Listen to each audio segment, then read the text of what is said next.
Hello everyone, I'm Stephanie from Interhex Study in Bulgaria, and today I'm going to talk about accommodation in Plovdiv, Bulgaria. To start with, if you have not found accommodation yet, but you're planning to move to Plovdiv soon, you can stay in a hotel for the first few days while you look for apartment and arrange apartment viewings. A lot of people ask me how long it takes to find an apartment in Plovdiv.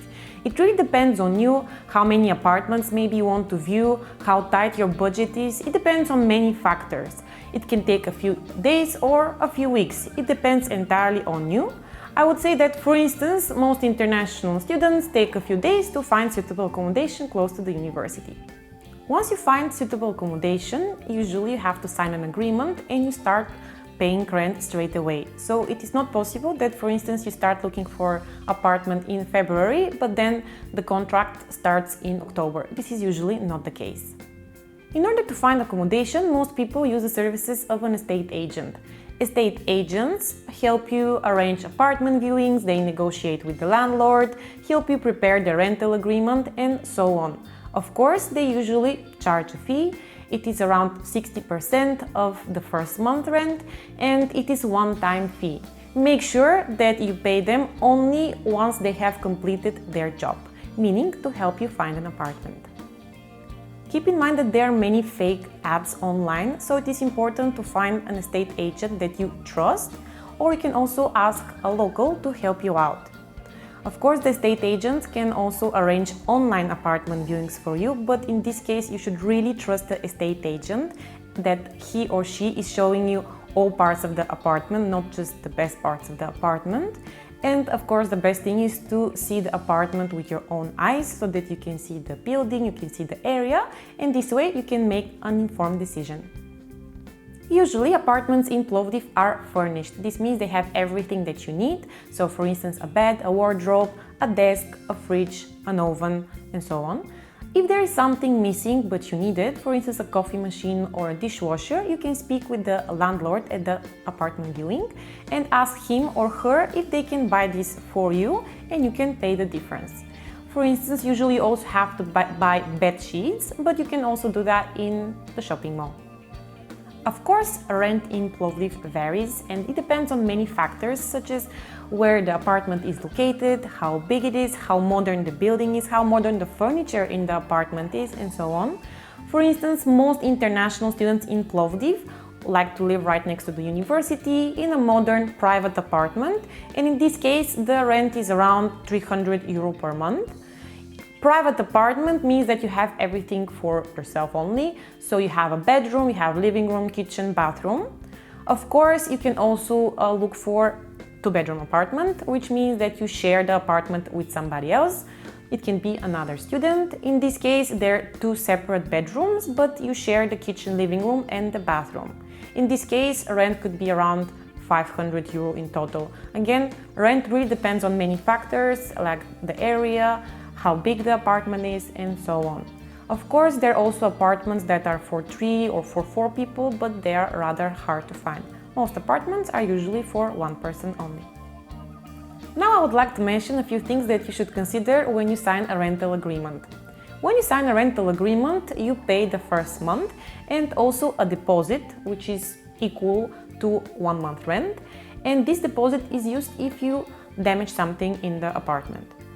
Also, make sure that you sign a protocol about the furniture in the apartment and the condition of the furniture so that later on you avoid arguments with your landlord if he or she claims that you have stolen or broken something in the apartment.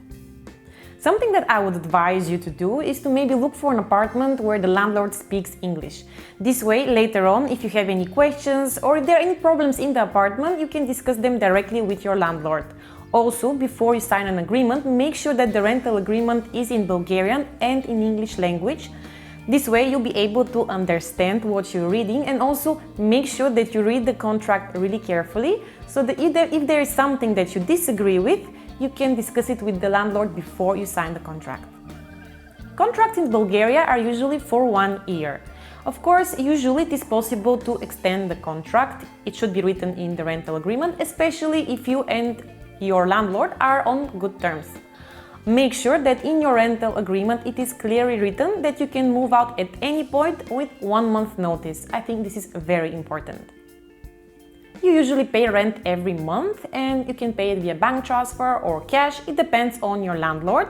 Bills are usually not included in the rent and they vary depending on many factors such as how big the apartment is, how many people live in the apartment, even on the seasons. For instance, in winter you'll pay a higher bill for the heating, for instance. Something that you can do, for instance, during the apartment viewing, if the landlord is there, or you can ask the estate agent to ask on your behalf, they can ask the landlord how high the bills usually are so that you know what to expect in terms of bills and expenses.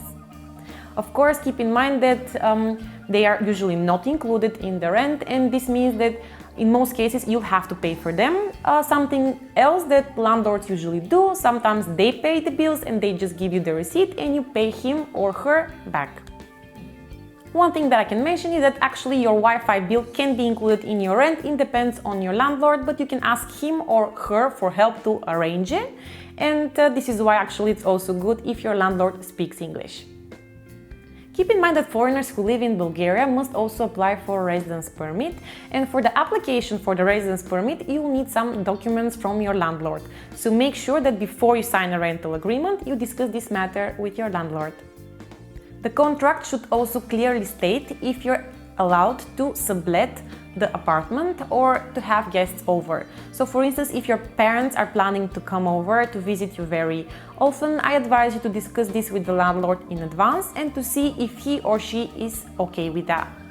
If you have a pet, it may be hard for you to find accommodation because most landlords do not feel really comfortable with the thought of having a tenant with a pet, because the pets can cause allergies for future tenants maybe, or can damage some of the furniture. So it's good to discuss this with the landlord, and keep in mind that the landlord may ask you for 2 deposits if you have a pet.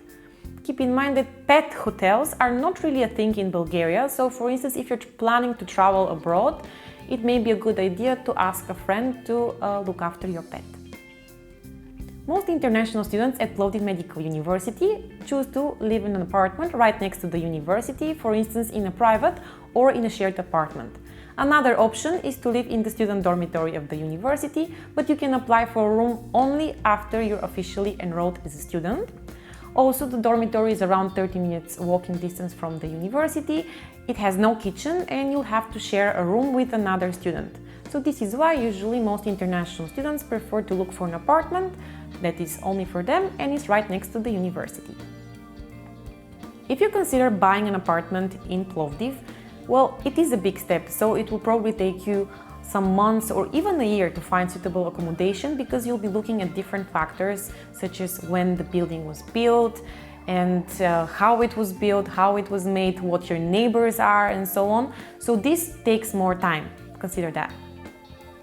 I hope you found the video useful. If you have any questions, just ask me in the comment section down below. I hope you find a good place to stay in Plovdiv, and see you in Bulgaria.